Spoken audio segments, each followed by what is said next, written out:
안녕하세요. 코인 랩소디 오늘도 여러분들과 함께합니다. 본부장님 나와 계십니다. 어서 오십시오. 안녕하세요. 네, 오늘도 저와 함께 암호화폐 시장 이야기부터 시작을 해보겠습니다. 비트코인이 조금 많이 올라줬어요. 근데 조금 많이 오른 뭐 건 뭡니까? 많이 오른 많이 오른 건 6.2% 엄청 많이 오른 건데 네, 조금 많이 오른 건 엄청 많이 네, 올랐습니다. 그렇게 네. 아나운서신데 표현이 약간 아, 이상하신데요? 네. 조금 많이 아무튼 네. 네. 엄청 많이 올라줬습니다. 네. 그래서 보시면은 이제 급격한 상승을 맞이했는데 이제 이거를 보고 이제 시장 해석은 이제 좀 다양하게 있는데 일단 폴 애킨스가 취임이 되고 랠리가 이제 펼쳐지려고 하는 부분들로 보는 것과 또 이제 관세 리스크가 조금 사라졌잖아요. 이제 트럼프 대통령이 뭐 파월 해임도 하지 않겠다. 그리고 거기에다가 이제 중국과 잘 협상을 해보겠다 이런 이야기들이 좀 나왔고 사실 비트코인이 관세 리스크를 이제 또 받아갔었던 그런 자산군이었기 때문에 상승이 나왔고 이제 정말 기가 막히게 시장에 호재 뉴스들이 이제 막 나옵니다. 근데 이제 시장은 뭐 원래 그러니까요. 그래서 뭐 분위기가 좀 좋아졌어요. 근데 블리시에 베팅한 투자자도 81%죠. 근데 이렇게 분위기가 좋아지면 좋은 호재에도 이렇게 상승이 좀 나타내 주기도 하죠. 그리고 이제 우리가 뭐 기대했던 폭만은 아니지만은 이더리움이 또 많이 올라줬어요. 13% 올라줬거든요. 그래서 이제 뭐 2,000달러 선이 된 건 아니고 1,700달러 선이 돼주면서 이더리움의 그 도미넌스도 어느 정도 회복이 됐다라고 해요. 그래서 제가 그거 이제 도미넌스 차트 잠깐 보여드릴게요. 그래서 이더리움 도미넌스가 여기선 왜 이렇게 나오지?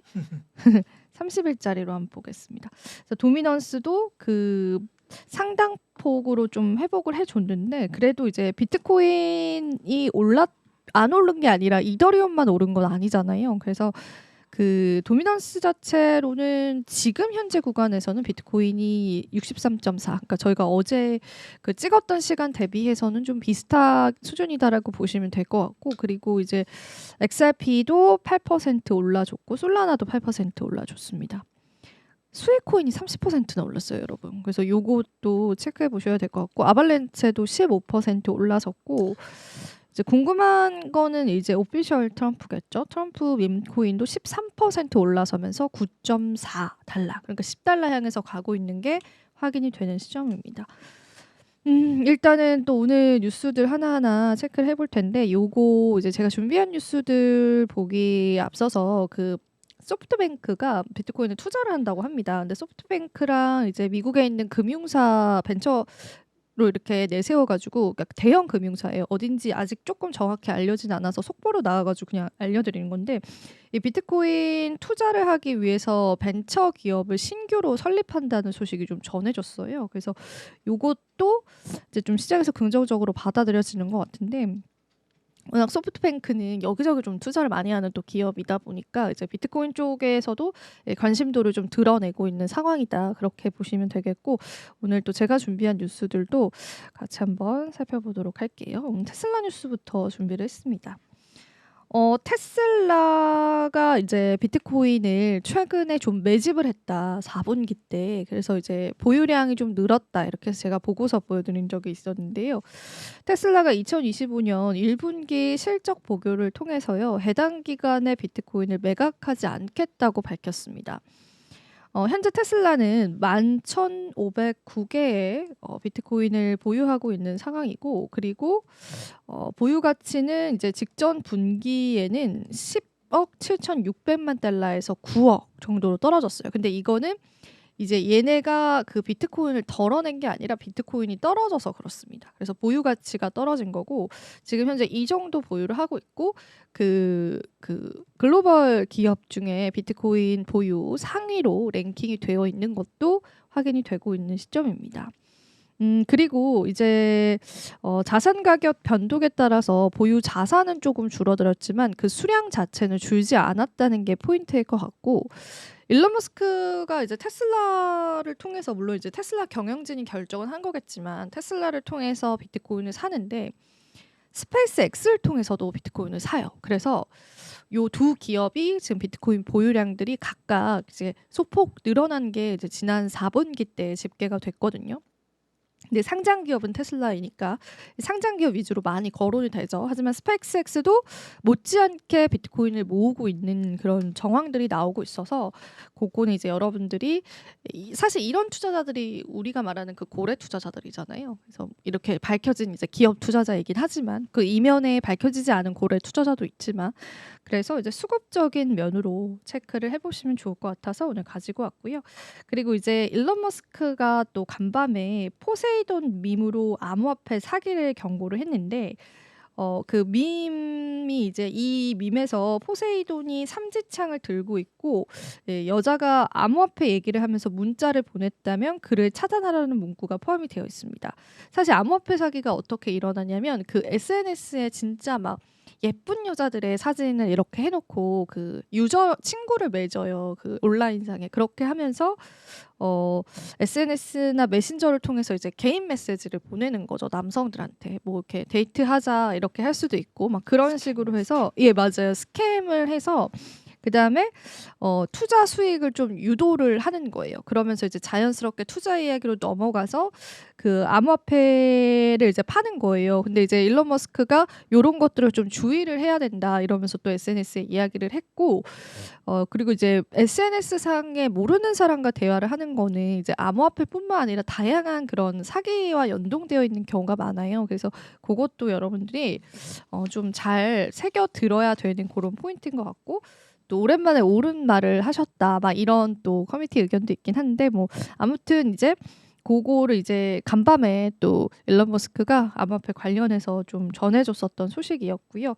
그 다음에 이제 요거는 블룸버그 TV 그 자료를 좀 캡처를 했어요. 블룸버그 TV에서 이제 방송 중인 자료를 좀 캡처를 했습니다. 블룸버그 통신이 이제 비트코인이 기술주에서 벗어나서 이제 금과 거래를 되고 있다. 요렇게 이야기를 했는데 요거는 이제 잘 보이시진 않지만 요게 이제 아마 골드 차트일 거예요. 요게 골드 차트고 저도 요게 캡처본이라 좀 화질이 좋진 않아요. 이게 골드 캡처이고 그 다음에 제가 알기로 비트코인이 요거네요. 맞네요. 이게 비트코인 차트고 그 밑에 있는 게 뉴욕 증시인 것 같아요. 그래서 요 차트를 이렇게 비교를 하면서 블룸버그에서 최근에는 이 비트코인 자체가 그 안전한 피난처 세이프 헤븐이라고 표현을 했어요. 그렇게 이제 금과 같은 자산으로서 조금 대입을 받고 시장에서 좀 취급을 받고 있다. 이렇게 또 분석을 했습니다. 그래서 그 이제 블룸버그 TV 앵커님이 브리핑 하신 내용인데 뭐 아무튼 지금 시장의 동향의 흐름이 그렇기는 하죠. 이제 뉴욕 증시가 하락을 해도 비트코인이 이제 버텨주고 상승해주고 막 그런 흐름들이 나왔었으니까 그래서 요거를 이제 참고를 해보시면 좋겠고 비트코인과 금 그리고 요 파란색이 빅테크 차트라고 합니다. 그래서 빅테크 차트와 비트코인과 금의 차트 세 가지를 일정 기간 동안 비교를 해봤더니 오히려 금 쪽에서의 커플링 현상이 있더라 이런 이야기가 나왔고요. 그러면서 이런 이야기가 나오면서 일부 애널리스트들이 이 이야기에 반박이라고 해야 될까요? 그냥 본인들의 의견을 피력했습니다. 그게 어떤 내용이냐면 비트코인 자체가 미국 증시랑 디커플링이 된다라는 거를 그런 장기 추세를 이렇게 블룸버그 통신처럼 블룸버그로 꼭 집어서 얘기하지 않았습니다. 근데 이렇게 시장을 보는 거는 너무 시기상조다. 이렇게 이야기를 했는데 그 이야기를 좀 제가 찾아봤는데 디크립트에 따르면은 윈터뮤트 OTC 트레이더인 제이크 이름이 어렵더라고요. 오스트로브스키라고 하는 애널리스트예요. 이분이 주식과 비트코인의 괴리가 단순히 달러 가치 하락과 연관이 되어 있다면 그건 단기적으로만 지속이 될 수 있다라고 이야기를 했습니다. 그러니까 이게 어떤 이야기냐면 비트코인과 달러는 지금까지 역사적으로 이렇게 역상관 관계였어요. 그게 이제 최근에 집계된 어떤 뭐 통계적인 좀 유의미한 이야기들이에요. 그래서 요거를 애널리스트들이 많이 이야기를 했습니다. 쉽게 얘기하자면 달러 인덱스가 올라가면 비트코인 떨어지고 비트코인이 이제 올라가면 달러 인덱스가 떨어지는 거죠. 그래서 지금의 이런 현상은 이제 금처럼 안전자산으로 이렇게 이렇게 취급을 받는 게 아니라 달러가 약세여서 그거에 관한 현상이다. 그래서 달러가 안정화가 되면은 이제 비트코인은 또 어떤 길을 보여줄지 모르기 때문에 여러분들께서는 너무 속단해서는 안 된다. 그런 이야기를 또 애널리스트가 했습니다. 그래서 이게 달러 인덱스가 안정이 되면은 이제 뉴욕 증시의 디커플링이 이제 끝날 수 있다고 해요. 근데 이제 사실은 비트코인이 역사적으로 봤었을 때 가격 흐름이 뉴욕 증시 커플링 되었던 시기도 있었고 뉴욕 증시 디커플링 되었던 시기도 있어요. 그러니까 이거를 우리가 지금은 뭔가 유의미한 패턴을 찾기에는 역시나 제가 지난 시간에 말한 것처럼 좀 역사가 짧은 거죠. 그래서 그런 것들을 이제 이야기를 했고 다양한 시장 상황에서 비트코인 가격 동향을 지켜봐야지만 장기적인 추세를 파악할 수 있다. 이렇게 또 반박의 글들도 시장에 나왔습니다. 그래서 다양한 시장의 의견들을 좀 전해드렸고 그다음에 이제 나스닥과 비트코인과의 어떤 관계성을 나타내는 그런 지표도 가지고 와봤어요. 근데 이제 확실히 이게 왜 뒤집어졌는지 모르겠는데 이 차트가 좀 뒤집어져 있네요. 근데 확실히 이제 커플링 되어가는 순간도 있고 그게 아닌 순간도 있기 때문에 그거는 이제 여러분들이 조금 더 시장을 조금 더 우리가 긴 호흡으로 봐야 될 포인트는 있고 굳이 다른 자산과 연관시켜서 분석을 이제 무조건적으로 100% 하는 거는 또 위험하다. 뭐 이런 이야기들도 시장에 나오니까 참고를 해보시면 좋겠습니다. 그리고 MBRB 지표도 오늘 오랜만에 보여드릴게요. 자, 이 MBRB 지표 상으로서 계속 이 지표가 유지가 되면은 비트코인이 최대 지금 거의 9만 달러 넘어서는 시점까지의 그 기록인데 이게 80%나 오를 수 있다는 분석이 또 나왔습니다. 그래서 이것도 한번 짚어드리도록 할게요. 암호화폐 분석 플랫폼인 DYOR의 창업자인 히테시 말비아 같은 경우에는요, 실현 가치 대비한 시장 가치 비율이 향후에 6주 동안 2 이상을 유지를 할 수 있다면 지금이 여기 보시면은 2 이상을 좀 겨우 유지를 해주고 있어요. 보이시죠? 여기가 이제 그 스코어거든요. 만약에 그게 유지가 된다면은 이 비트코인은 최대 80% 상승할 수 있다고 예상을 했고요.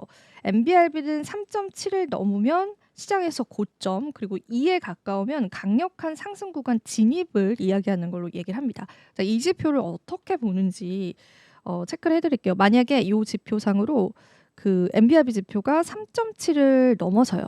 그렇게 되면은 시장에서 고점으로 인식을 하고요. 만약에 MBRB 지표상 만약에 1 정도에 머물러 있다. 그러니까 1 미만이다라고 한다면 정말 저평가를 나타냅니다. 그러니까 1 부근이다라고 하면은 정말 저평가를 나타내고 만약에 2에 가까워지면 가까워질수록 요 상승이 이제 본격적으로 시작됐다고 이야기를 합니다. 근데 이제 지금은 2 부근이라는 거예요. 그래서 이게 2를 계속 유지를 한다라는 거는 이제 시장에서 80% 최대 상승을 일으킬 수 있다라는 거고 현재 이 지표는 2에서 살짝 아래로 떨어졌다가 회복하는 모습을 또 보여줬다고 해요. 그래서 이 2라는 수치를 주목을 해보는 게 좀 좋은 시점인 것 같고 MBRB 지표 우리가 하나만 보고 절대 속단할 수는 없지만 MBRB 지표는 시장에서 고평가와 저평가를 나타내는 지표이기 때문에 충분히 우리가 그 유의미하게 볼 수는 있을 것 같아요. 이제 물론 다양한 상황들을 우리가 체크를 해봐야겠지만 그 부분도 살펴드릴게요. 자, 그리고 마지막 소식인데요. 요거는 이제 제가 스테이블 코인에 관해서 거래량을 좀 가지고 왔어요. 자, 얘가 스테이블 코인이고요. 얘가 비자예요. 비자, 마스터카드 다들 아시죠? 우리가 결제할 때 대표적으로 쓰는 그런 이제 회사이기도 하고 근데 최근에 이 스테이블 코인의 온체인 거래량이 처음으로 비자를 뛰어넘었습니다. 이거는 엄청난 거거든요. 그러니까 전 세계 결제 시스템으로 잘 활용되고 있는 그 거래량을 스테이블 코인이 넘었다는 거예요. 그래서 그만큼 시장의 유동성을 대변을 해볼 수가 있고 또 앞으로 트럼프 행정부 들어왔을 때 이제 더 많이 스테이블 코인이 쓰이게 된다면 요런 또 추가적인 상승도 예상을 할 수가 있습니다. 물론 스테이블 코인을 투자에 적용시키기란 쉽지는 않죠. 근데 그래도 이제 스테이블 코인이 늘어난다라는 건 우리가 시장에서 주식 투자로 대입을 해봤을 때는 예치금이 좀 늘어났다. 언제든 시장에서 매수를 할 수 있는 유동성 자금이 많다라고 표현을 합니다. 그래서 스테이블 코인의 상승을 여러분들 계속 지켜보시면 좋을 것 같습니다. 자, 오늘 이야기는 여기서 한번 마쳐보도록 하고요. 벌써 끝났어요? 많이 한 것 같은데요. 본부장님과 함께 이야기 나눠보도록 하겠습니다. 파편화돼서 얘기가 나와가지고요. 네, 이거 말씀해 주세요. 네, 이거 이제 얘기가 파편화돼서 나왔는데 이게 이제 비트코인 담보 자산으로 처음 실험을 하는 거거든요. 아, 이게 이제 소프트뱅크랑 테더랑 비트넥스가 21 캐피탈이라고 30억 달러 규모로 이제 투자 벤처를 만들었어요. 이게 이제 보시면 아시겠지만 이렇게 나왔는데 이제 브랜드 루튼이 이제 아들이 한 건데 원래 이게 20억 달러로 기사가 나오고 흐트러져서 막 나왔어요. 근데 이렇게 나왔는데 이게 이제 제도화돼서 이렇게 나왔거든요. 이렇게 해서 이제 나온 거고 사실은 이렇게 해서 나와서 이제 담보자산으로 하는 건데 이렇게 해서 이제 할 생각인 것 같아요. 이게 이렇게 해서 나올 생각인 것 같고 근데 요게 이제 지난해 이제 허가를 맡았고 이제 곧 나올 것 같습니다. 이렇게 해서 이제 은행으로 나와서 발맞춰서 했고요. 테더가 15억 달러 상당의 비트코인을 제공하고 소프트뱅크가 자본금이 9억 달러 정도의 비트코인을 제공합니다. 그리고 이제 비트넥스가 이제 6억 달러의 비트코인을 제공하고 이렇게 이제 합니다. 근데 이게 이제 담보자산으로 해서 이제 처음으로 하는 약간 이런 형태의 어떤 그런 거가 될 것 같습니다. 그래서 약간 특이하게 이제 하고 추가로 전환사채 3억 5천 달러를 발행한다고 합니다. 사모펀드를 2억 달러 조달 계획하고요. 전략적인 의미는 약간 마이크로 스트래티지 같은 벤치마크를 할 약간 이런 모델로 한다고 합니다.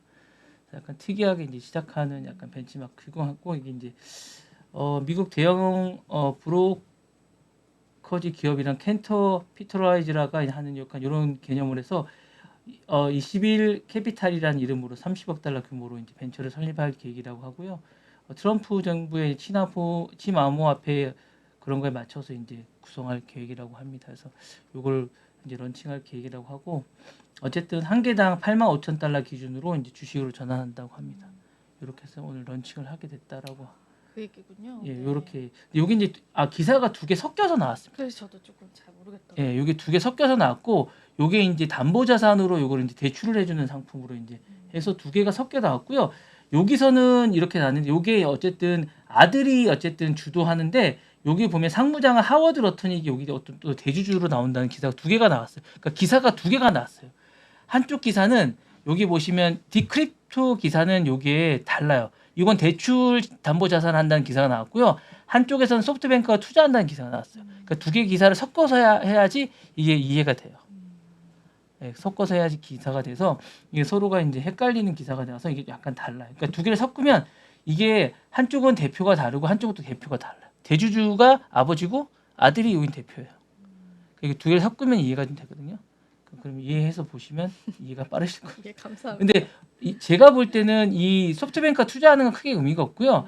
이 비트코인을 담보자산으로 제도를 실험하는 게 좀 의미가 있을 것 같아요.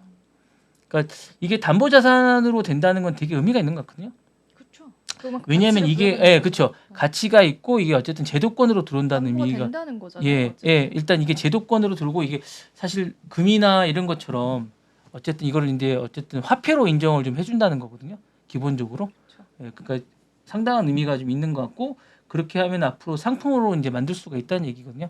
뭐 ETF라든가 뭐 어쨌든 파생 상품으로 향후에 가능하다는 얘기니까 인정해 주는 거고 향후에 이제 여러 가지로 만들 수가 있다는 얘기니까 상당한 의미가 있을 것 같습니다. 제가 볼 때는 이게 향후에 제가 볼 때는 비트코인 여러 가지로 의미가 있을 것 같아서 제가 볼 때는 여러 가지로 의미가 있을 것 같습니다. 요가 있을 것 같고 이제 이거를 이제 말씀하신 것 같고 어쨌든 향후에 이제 우리나라에도 이제 투자를 하실 수 있는 의미가 있을 것 같으니까 근데 우리나라는 아직까지 이런 거에 대해서 껴있지도 않고 우리 지금 ETF도 안 나와 있죠. 한국에. 네네네네. 허가도 안 되죠. 뭐 아니 진행 중이에요. 진행 중이에요? 예. 언제 됩니까? 모르겠어요. 주기영 대표님한테 한번 물어보시죠. 모르겠어요. 그분은 그건 모르실 것 같습니다. 네, 알겠습니다. 어느 정도 가능성이 있는 건 가능성이 있습니다.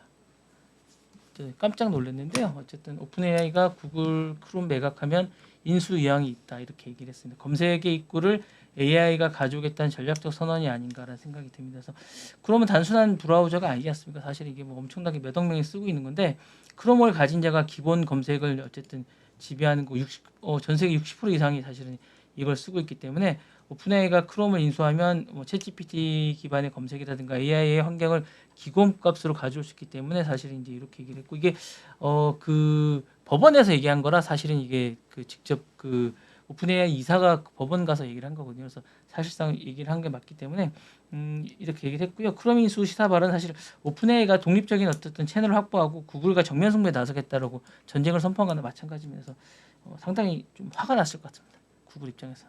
그럴 것 같고요. 구글에 대한 독점 규제에 대한 해법을 어쨌든 제시한 게 아닌가라는 생각이 듭니다. 뭐 어쨌든 반독점에 대한 어떤 레버리지로 작용할 수 있을 것 같고요. 해법으로 뭔가 제시한 게 아니면 이게 물밑으로 뭐 작용이 좀 있나 이런 생각도 좀 듭니다. 그래서 최근에 뭐 자기네들이 그 선언도 했었거든요. 자기네들이 뭐 플랫폼을 만들겠다라는 선언을 했었는데 뭐 거기에 또 뭔가 있었던 게 아닌가라는 생각이 들고요. AI 브라우저를 가져오는 순간 이게 어쨌든 중심축이 완전히 바뀔 수도 있기 때문에 뭔가 권력의 판이 바뀌는 게 아닌가라는 생각도 듭니다. 그래서 반독점에 뭔가 이게 선례가 될 수 있을 것 같고 이게 판이 바뀔 수도 있을 것 같고 재밌을 것 같습니다. 그래서 지금까지 오픈AI는 뭐 MS의 빙이나 윈도우 생태계에 의존해왔지만 만약에 이게 바뀌면 세상을 지배하지 않을까. 그러니까요. 그것까지 하게 되면요. 네. 네. 그럴 것 같고 일단은 크롬을 인수하는 시나리오는 가능성이 있고 조건부로는 예스가 될 것 같은 생각이 듭니다. 8월쯤 결정이 날 것 같고 가능성은 상당히 높다라고 현지에서 보고 있는 것 같습니다. 재밌네요. 갑자기 재밌어지네요. 샘 올드만이 세상을 지배할 것 같은데요. 무섭다 무서워. 네, 다음 소식 해야 되겠습니다. 이게 요 얘기 먼저 해드릴까요? 요 얘기가 아닌데 잠깐만요. 요 얘기 먼저 할게요. 이게 슈가 이즈 포이즌이라고 로버트 케네디가 얘기를 했거든요. 설탕이 독이라고 얘기를 했어요. 그러니까 이제 저는 이제 아이고. 탕후루나 말하는 이야. 미국에서 퇴출될 것 같은 생각. 중국 거라 그런 것 같은데요. 아니 그게 아니고 이 분 자체가 이건 제가 재밌으라고 이제 적은 거고요. 네네네네. 제가 제목 장사하려고 적은 거고요. 네네네네. 이분이 되게 이런 걸 안 좋아해요. 그래서 설탕은 독이다라고 인공색소를 전면 제거하겠다고 올해 말까지 하겠다고 선언을 했어요. 근데 이제 생각해 보니까 이 웬만하면 드시지 마세요. 탕후루나 마라는 안 먹어요. 이거 뭐냐면 예전에는 이게 뭐 만드는 것 자체가 뭐가 들어가는지 잘 모른대요. 중국에서 뭐가 들어가는지 색소가 뭐가 들어가는지 잘 몰라서 웬만하면 특히 탕후루는 잘 먹지 마세요. 달달한데 그 설탕은 독이다라는 표현이 사실 담배와 유사한 유해 물질을 규정했던 성이고요. 단순히 레토릭이 아니라 향후에 식품이나 라벨링이나 세금 이런 것까지 이어질 수 있을 것 같고 식품과 이제 공공에 대한 정식화가 있을 것 같습니다. 그래서 향후에 인공색소거든요. 인공색소에 대해서 이제 제거하겠다는 거라 이제 대형 브랜드 네슬레라든가 크래프트 하인즈라든가 펩시코 이런 것들에 대해서 이제 압박이 가해질 가능성이 상당히 있을. 먹는 게 밋밋해질 것 같아요. 미국 제품에. 밋밋해질 것 같습니다. 그다음에 아동 건강이라든가 ADHD라든가 비만 이런 거 미국 사람들 많이 날씬해질 것 같은데. 그러니까요. 좋은 것 같은데요. 근데 이제 그런 것도 그러면 이제 약간 이렇게 그 인공 감미료 같은 거 못 먹겠네요. 저는 모르죠. 전 원래 그런 거 잘 안 먹어요. 안 먹지네. 네. 안 드시나요, 아예? 저 뭐 단 걸로 그렇게 좋아하진 않아요. 그래요? 그러시군요. 그래서 날씬하시군요. 민간 차이에서 이런 게 이제 식품 규제가 그럴 것 같고요. 일단 이게 이제 그 식품뿐만 아니라 제약이나 화학이나 이런 전반적인 게 다 들어갑니다. 그러니까 화학 제품에도 들어가고 다 들어가거든요. 이게 변화가 많을 것 같고요. 이 케네디 가문이 이런 데 연관이 많이 돼 있거든요. 그래서 대자본과의 어쨌든 대결 구도가 될 것 같습니다. 어쨌든 이게 공공 담론이 되고 정치적 프레임이 될 것 같아서 이제 여기 시작점이 되지 않을까라는 생각이 듭니다. 여러분 많이 지켜봐 주셔야 될 것 같은 생각이 들고요. 식생활이 이제 색으로 먹는 음식의 시대가 변할 것 같습니다. 여러분 무색으로 이제 드셔야 될 것 같습니다. 앞으로 이제 무색으로 드셔야 될 것 같습니다. 무치로 드셔야 될 것 같습니다. 어쨌든 무색소 제품이 등장할 것 같고 클린 라벨이 없어질 것 같습니다. 여러분. 첨가물 없는 식단이 원재료식 기반의 어쨌든 메인스트림이 이제 될 것 같고요. 유럽식 이런 게 많거든요. 유럽식으로 식사를 많이 하셔야 될 것 같은 생각 들고 우리나라도 많이 바뀔 것 같고 이제 좀 준비하셔야 되지 않을까라는 생각이 색소 프리 이런 것들이 이제 많이 등장하지 않을까라는 생각이 듭니다. 그리고 이제 가격은 올라도 건강을 택하겠다는 소비자의 선택 싸움이 이제 계속되지 않을까라는 생각이 좀 듭니다. 좀 그렇게 되지 않을까라는 생각이 듭니다. 그리고 이제 연방 판사가 이제 VOA가 이제 좀 있거든요. 미국 공영 언론의 보건 명령이 이제 떨어졌습니다. 이 부분에 대해서 이제 떨어진 걸 어떻게 봐야 될지가 좀 있는데 이게 이제 VOA가 보이스 오브 아메리카라고 제가 옛날에 말씀드렸는데 요게 이제 판결이 또 나왔습니다. 보건 명령이 또 떨어졌습니다.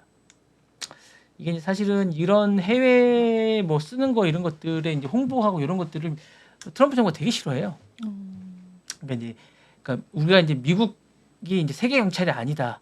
홍보 이런 것들을 되게 싫어하고 요 빈자리를 이제 중국이 차지한다 말씀드렸는데 요 부분에 대해서 이제 되게 이제 강하게 이제 지금 얘기를 하고 있고 요런 빈자리를 이제 트루소셜이라든가 SNS 이런 것들이 차지하고 있습니다. 이런 부분에 대해서 이제 얘기를 하고 있고 사실은 이제 이런 부분에 대해서 이제 그 향후에 이제 요 자리를 빈자리를 공영 국가에 대한 부분을 이제 다른 게 차지하고 있습니다. 그래서 이런 부분에 대해서 이제 향후에 하고 있고 이제 요 가치에 대해서 이제 잘 모르는 것 같아요.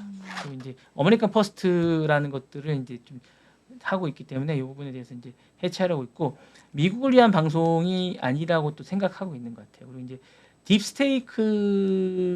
딥스테이트들을 너무 좋아합니다. 음모론을 너무 좋아하시기 때문에 이런 거 별로 안 좋아하십니다. 이분은 트럼프는 재임 기간 내에 VOA하고 NPR이라고 있거든요. NPR 아세요? 아니요. 몰라요. 여기 약간 자유주의 약간 이런 거거든요. 민주주의 쪽이 약간 선한 이런 PBS라 공영방송이 있습니다. 이것도 이제 좌판형작으로 되게 싫어하세요.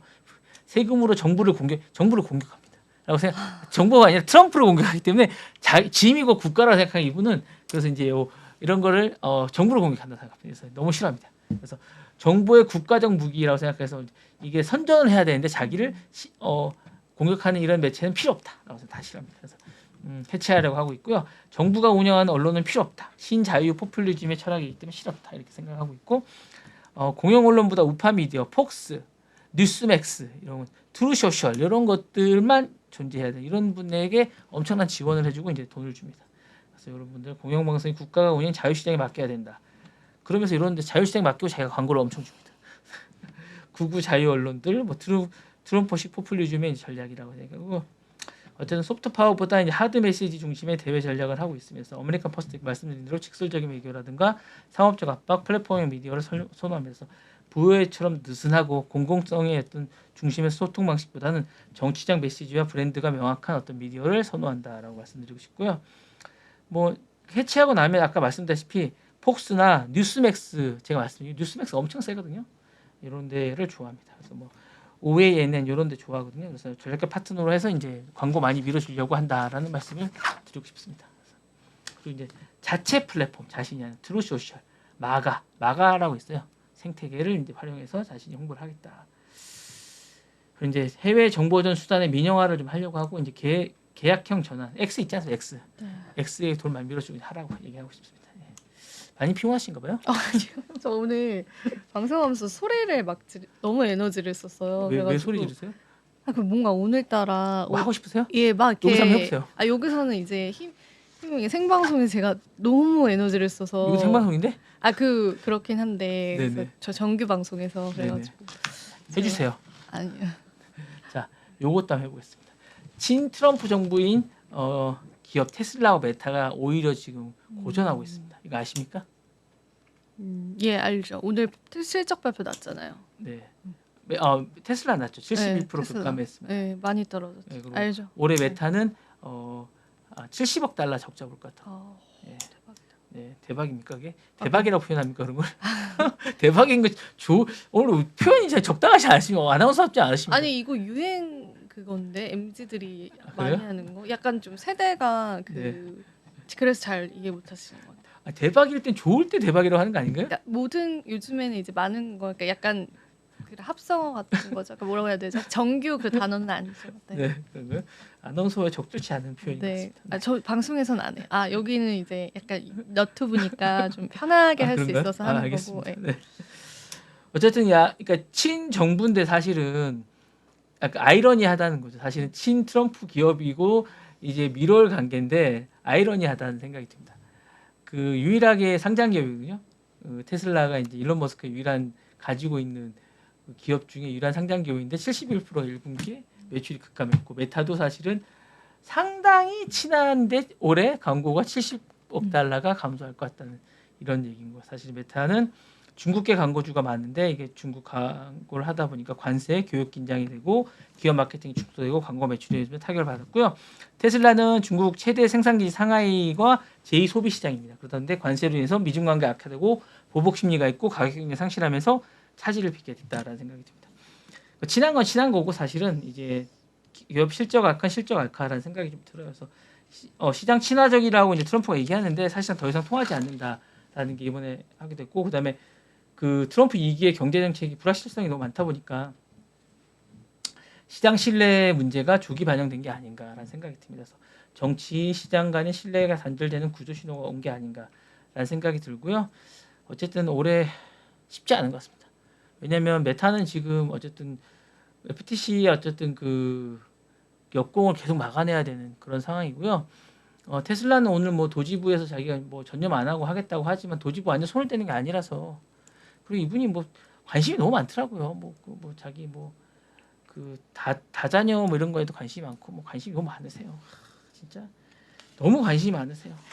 그래서 참 그러신 것 같습니다. 그리고 FSD가 사실 그 상용화가 만만치가 않고 옵티머스도 연기됐더라고요.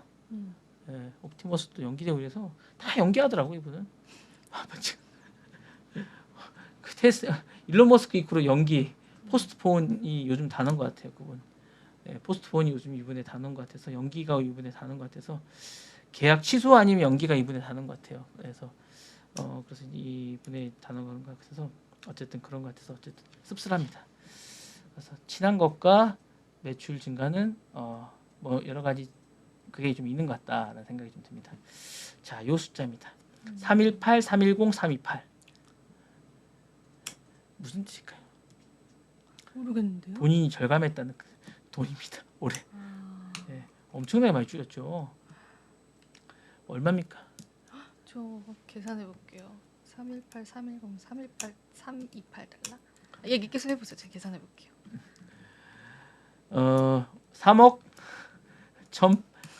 1,831만 328달러인데요. 이걸 절감했다고 했는데 사실로 입증되지가 않았습니다.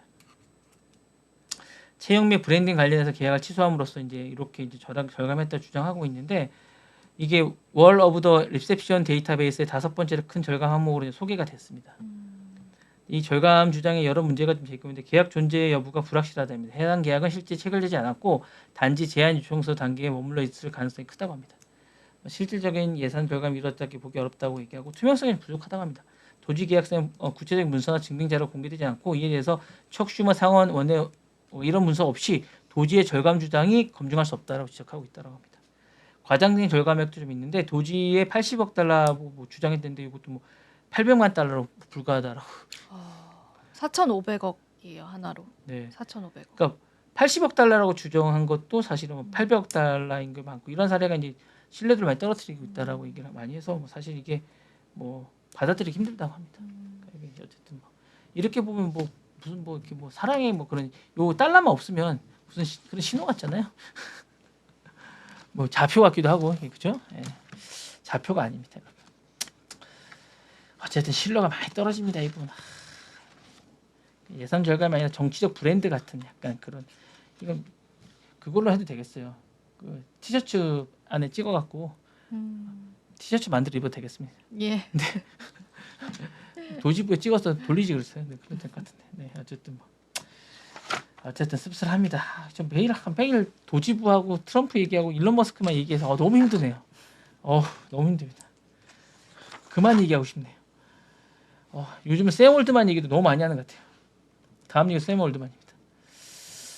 오클로 이분이 이제 오클로 뭔지 아시죠? 스타트업 원자로 스타트업인데 이걸 왜 한지 아시죠? 네. 근데 이거 이사장직을 사임한 됩니다. 이게 이해충돌 방지를 위해서 물러난다고 하네요. 이해충돌 왜 되는지 모르겠네. 그냥 뭐 사전에 차단하는 거죠. 네. 그래서 뭐 그냥 뭔가 세금을 많이 내야 되는 거 이런 게 좀 있는 것 같아요. 제가 볼 때. 어쨌든 SMR 역할에서 이제 이런 것들이 좀 있고요. 시장 반응은 오히려 뭐 하임했더니 11% 하락했대요. 주가가 그 리더십 부재가 좀 있을 것 같다라고 얘기를 하는 것 같고요. 주식을 팔아야 되나? 저는 모르겠습니다. 한번 물어봐 주세요. 예. 누구한테 물어볼까요? 올드만 씨한테 전화. 예, 알겠습니다. 메일 한번 보내볼게요. 네. 연락처 아세요? 메일 주소 알아요. 그래요? 올드만 씨 주소 아세요? 알겠습니다. 어쨌든 이게 하는 것 같고 이제 AI 시대에 에너지 문제가 본격화됐다라는 신호가 좀 아닌가라는 생각이 들고요. 어쨌든 주체로 등장하고 있다라는 증거가 되는 것 같습니다. 어쨌든 이 소식 때문에 잠깐 전해드렸고요. 이해 방지 이상의 전략적 의미가 좀 있는 것 같습니다. 본인이 이제 지금 해야 되는 일이 너무 많아서 그런 것 같아서 이 부분을 좀 요거까지 신경 쓸 일이 좀 없는 것 같습니다. 왜냐하면 지금 요거하고 맞물리는 것 같아요. 이제 그 구글을 가져오겠다는 생각이 좀 있는 것 같아요. 그거에 좀 전념하겠다는 생각이 있는 것 같고 그다음에 아니면 플랫폼 만드는 부분도 좀 있는 것 같습니다. 이 부분이 있고 그다음에 하반기에 그걸 완수하지 못하면 실제로 완수하지 못하면 돈을 좀 토해내야 되잖아요. 그 부분도 좀 있는 것 같아서 그거에 전념하겠다라는 생각이 좀 있는 것 같습니다. 그 부분이 지금 상당히 이제 샘 올드먼을 압박하고 있는 듯한 느낌이 들어서 사실 이 이사회 의장직도 중요하겠지만 그 하반기에 어쨌든 소프트뱅크의 그 400억 달러의 돈을 다 완수해서 받아야 되는 부분이 좀 있기 때문에 그 부분하고 지금 구글 이슈하고 이런 부분들이 있어서 그 부분 때문에 전념을 위한 게 아닌가라는 생각이 들면서 그런 부분을 좀 하기 위한 게 아닌가. 제가 볼 때는 뭐 다른 뭐 이해 방지 이런 거는 별로 신경 안 쓰는 것 같고요. 사실은 지금 샘 올드먼이 이런 부분이 좀 더 강하지 않나라는 생각이 좀 들면서 이런 부분이 좀 있는 게 아닌가라는 생각이 들면서 이런 부분들 때문에 좀 하고 있는 게 아닌가라는 생각이 듭니다. 그리고 이런 게 아주 강하다라는 생각이 좀 듭니다. 이런 것 때문에 한다라고 저는 좀 생각하고 있습니다. 네, 어떠십니까? 저는 지켜봐야 될 것 같습니다. 그러면 그리고 이제 뭐 트럼프 미디어가 크립토닷컴하고 손잡고 디지털 ETF 진출한다. 그거는 뭐 다음 시간에 제가 말씀드려볼게요. 좀 해주십시오. 네, 다음 시간에 해드릴게요. 네. 왜 안 해주셨습니까? 오늘? 주사가 좀 덜 됐어요. 아 그래요? 네. 그리고 이제 스커트 피펜 혹시 아세요? 아니요, 몰라요. 이게 오늘 제가 잠깐 조사하는데 NBA 시카고 불스의 전설적인 스타가 있습니다. 이분이 이제 스커트 피펜이 이번에 암호화폐 메시지로 시장에 관심을 끌고 있는데 자신의 X 계정의 단 두 마디에서 스터디 비트코인이라고 썼어요. 이게 이제 마이클 조던 아시죠? 네. 마이클 조던하고 양대 같이 했던 그때 당시 시카고 불스를 그걸 이끌었던 분인데 이번이 비트코인을 공부하라고 짧게 이제 강한 메시지를 남겼거든요. 이분이 팔로워가 72만 명이에요. 이분이 이게 좀 약간 이 야사인데 제가 잠깐 얘기를 좀 드리면 비트코인은 이제 꿈에 나타났대요. 사토시 나카모토 꿈에 나타나서 비트코인 상승을 전망했대요. 그러면서 이제 자기가 이제 뭐 이렇게 얘기하면서 상승할 거다 이렇게 얘기를 했다고 하는데 재밌는 분인 것 같아요. 네. 그러면서 20만 달러까지 간다고 얘기했다고 하는데 네. 그랬다고 합니다. 나가네요. 네. 예. 재밌는 야사로 제가 말씀드린 겁니다. 네. 좋습니다. 네. 랩소디 오늘 또 다양한 내용들 여러분들과 함께 했습니다. 자, 오늘도 도움 되셔서 시간이길 바라고요. 저희는 내일 또 자세한 이야기들 함께 하도록 하겠습니다. 시청해주신 여러분 고맙습니다. 감사합니다. 안녕히 가세요. 네.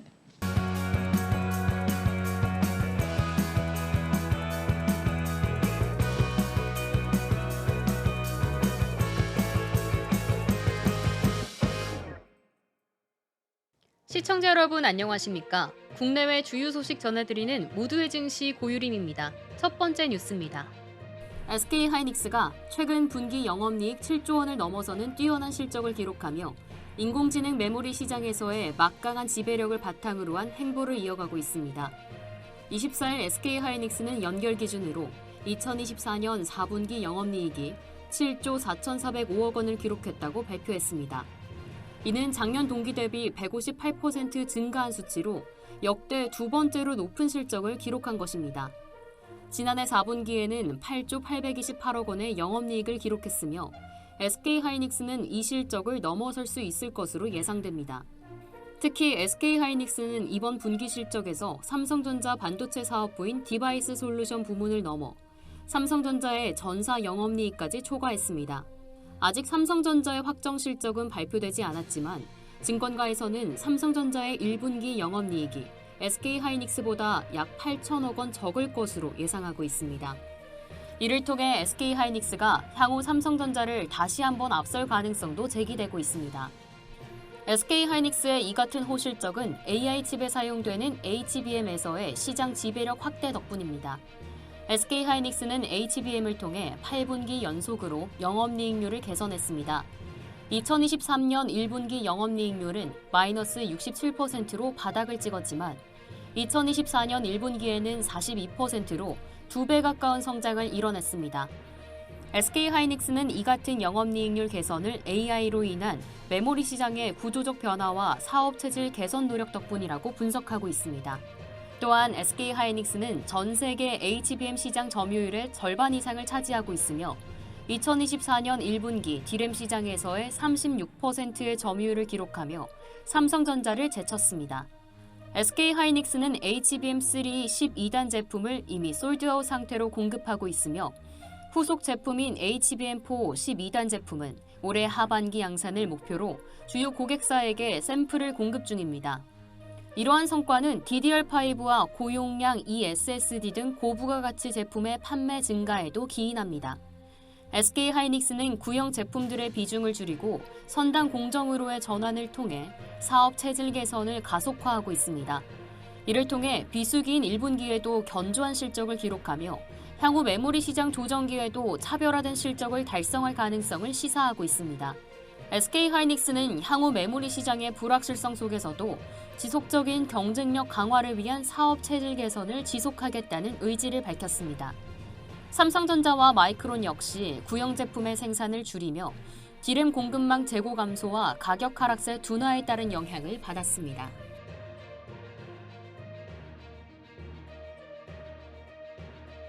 국내 주요 시중은행들이 처음으로 원화 기반 스테이블코인 공동 발행에 나섭니다. KB국민은행, NH농협은행, 신한은행, 우리은행, IBK 기업은행, SH수협은행 등 6개 시중은행과 금융결제원은 최근 사단법인 오픈 블록체인 DID 협회가 신설한 스테이블 코인 분과에 참여하기로 했습니다. 이들은 조만간 컨소시엄을 구성하고 원화의 가치를 연동한 스테이블 코인 발행을 준비할 예정입니다. 스테이블 코인은 미국 달러 등 법정 통화의 1대1로 가치를 고정한 가상자산으로 가격 변동성이 낮아 결제와 송금, 자산 보관 등 다양한 금융 서비스에 활용될 수 있습니다. 이번 프로젝트는 도널드 트럼프 미국 대통령이 스테이블 코인을 활용해 달러 패권을 강화하고 관련 산업을 육성하려는 움직임에 영향을 받은 것으로 분석됩니다. 이에 따라 국내 금융사들도 가상자산 시장의 변화에 적극 대응하려는 행보에 나선 것입니다. 협회를 주도하는 오픈 블록체인 DID 협회는 2018년 과학기술정보통신부로부터 설립 인가를 받은 비영리 단체로 블록체인 산업 생태계 조성과 정책 재현, 사업 수행 등을 맡고 있습니다. 컨소시엄은 미국과 일본 등 해외 선진 사례를 참고해 발행 구조와 법적 기준을 논의하며 빠르면 연말께 합작법인 설립을 통해 본격적인 발행에 돌입할 계획입니다. 이를 뒷받침하기 위한 법적 기반도 마련되고 있습니다. 국회 정무위원회 소속 민병덕 더불어민주당 의원은 스테이블 코인 발행 인가제를 포함한 디지털 자산 기본법 발의를 준비 중이며 금융위원회 역시 올 하반기 가상자산 제도와 2단계 방안을 발표할 예정입니다.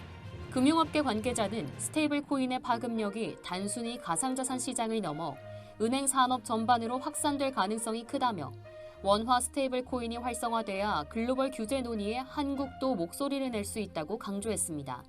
스테이블 코인을 둘러싼 글로벌 경쟁이 본격화되는 가운데 한국의 금융 주체들이 공동 대응에 나서며 새로운 금융 질서에 첫 발을 내디뎠습니다.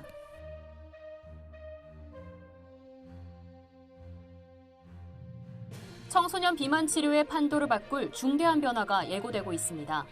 기적의 비만 치료제로 불리며 국내 성인 비만 환자들 사이에서 돌풍을 일으키고 있는 노보 노디스크의 위고비가 조만간 12세 이상 청소년에게도 처방될 가능성이 커졌기 때문입니다. 24일 업계에 따르면 한국 노보 노디스크 제약은 식품의약품안전처에 위고비의 청소년 적응증 확대 허가를 신청했습니다. 이는 현재 성인 비만 환자만을 대상으로 하고 있는 위고비 사용 범위를 청소년까지 확대하겠다는 의미입니다. 현재 위고비는 초기 체질량 지수 제곱미터당 30kg 이상인 성인 비만 환자에게 처방되는 전문 의약품입니다. 그러나 식약처 의약품 통합정보 시스템에는 아직까지 18세 미만 환자에 대한 안전성과 유효성이 확립되지 않는다는 문구가 남아있는 상황입니다. 하지만 이미 해외에서는 위고비의 청소년 사용이 허가된 상태입니다.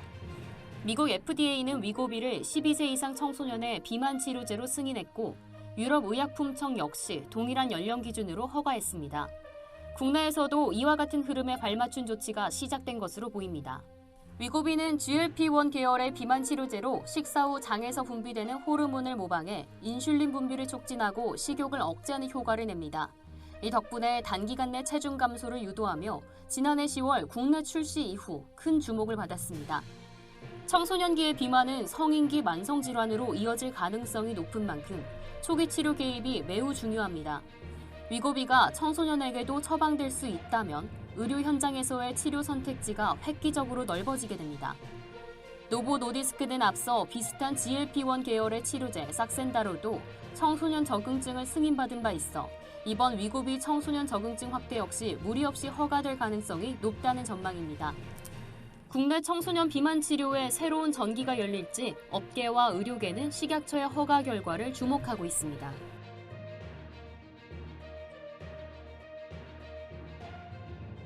KT가 AI 인재 확보를 위해 파격적인 인사 제도를 도입했습니다. 23일 IT 업계에 따르면 KT는 지난달 새로운 개발자 중심의 IT 직군을 신설하고 해당 직군의 5등급 직급 체계를 책임, 선임, 전임으로 간소화했습니다. 그 중에서도 가장 높은 직급인 책임에 대한 연봉 상한선을 폐지한 점이 눈길을 끕니다. 인센티브가 큰 비중을 차지하는 IT 업계에서 연봉 상한선이 없는 회사는 매우 드물기 때문에 KT의 결정은 매우 파격적이라는 평가가 나오고 있습니다. 이번 급여 상한 폐지로 인해 20대 개발자들이 억대 연봉을 조건으로 KT에 입사하는 사례도 나올 것으로 예상됩니다. 특히 AI 관련 전공에서 우수한 실력을 보유한 인재들에게 이에 맞는 처우가 보장될 것으로 보입니다. 이와 같은 변화는 글로벌 빅테크 기업들이 높은 연봉을 내걸고 AI 인재를 대거 확보하는 가운데 KT가 경쟁력을 강화하기 위한 발판을 마련하려는 노력의 일환으로 볼 수 있습니다. 애플, 메타 등 글로벌 빅테크 기업들은 5억 원을 넘는 초고연봉을 제시하며 AI 분야의 명문대, 석박사 인재를 적극적으로 채용하고 있습니다.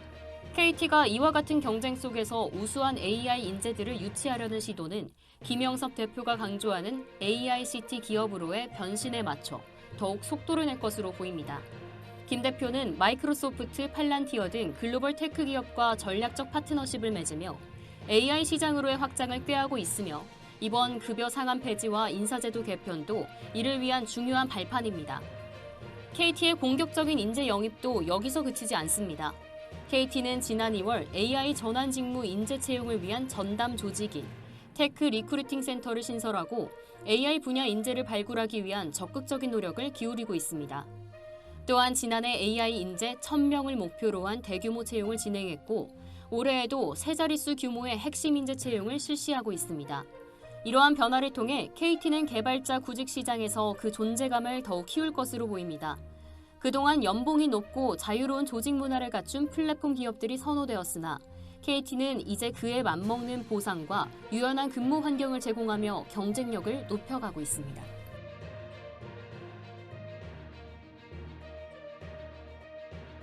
삼성전자가 구형 디램인 DDR4의 생산을 단계적으로 중단하고 고부가가치 제품 중심으로 사업 방향을 전환하고 있습니다. 이와 같은 결정은 최근 중국 메모리 기업 CXMT의 물량 공세와 디램 시장 경쟁의 격화에 대응하기 위한 조치로 분석됩니다. 반도체 업계에 따르면 삼성전자는 최근 대만 고객사들의 DDR4와 LPDDR4 일부 품목의 생산 중단을 예고하고 고객들에게 상반기 내 주문을 완료할 것을 요청했습니다. DDR4는 삼성전자의 메모리 매출에서 약 30%를 차지하는 핵심 제품이었으나 저가형 제품의 대두와 함께 수익성이 낮아짐에 따라 이번 결정이 내려졌습니다.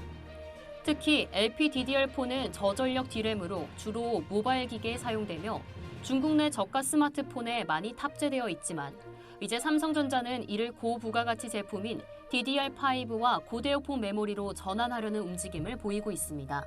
삼성전자는 기존 디램 생산 라인을 DDR5와 같은 고사양 제품 생산 라인으로 바꾸는 작업을 진행 중이며 이는 향후 시장에서의 경쟁력 강화를 위한 중요한 전략으로 평가받고 있습니다. 삼성전자는 지난해 DDR3 메모리 공급을 완전 중단한 바 있으며 이번에는 그보다 한 세대 앞선 DDR4까지 빠르게 생산을 축소하고 있는 상황입니다. 이는 디램 시장에서의 경쟁이 치열해짐에 따라 수익성이 높은 고사양 메모리로 집중하는 전략의 일환입니다. 반면 중국의 대표 메모리 기업인 CXMT는 올해 DDR4 중심으로 디램 생산 능력을 대폭 확대할 계획입니다. 시장 조사 업체 옴디아에 따르면 CXMT의 올해 디램 생산량은 273만 장으로 지난해 162만 장에 비해 68% 증가할 전망입니다. 이로 인해 CXMT는 디램 생산에서 마이크론을 턱 밑까지 추격할 것으로 보이며 향후 디램 시장에서의 경쟁을 한층 더 치열하게 만들 것으로 예상됩니다. 삼성전자가 DDR4 생산을 중단하며 CXMT와 같은 경쟁자들은 더욱 성장할 기회를 얻게 될 것입니다. 이에 따라 향후 글로벌 메모리 시장에서 삼성전자의 고부가 가치 메모리 집중 전략이 어떤 성과를 낼지 귀추가 주목됩니다.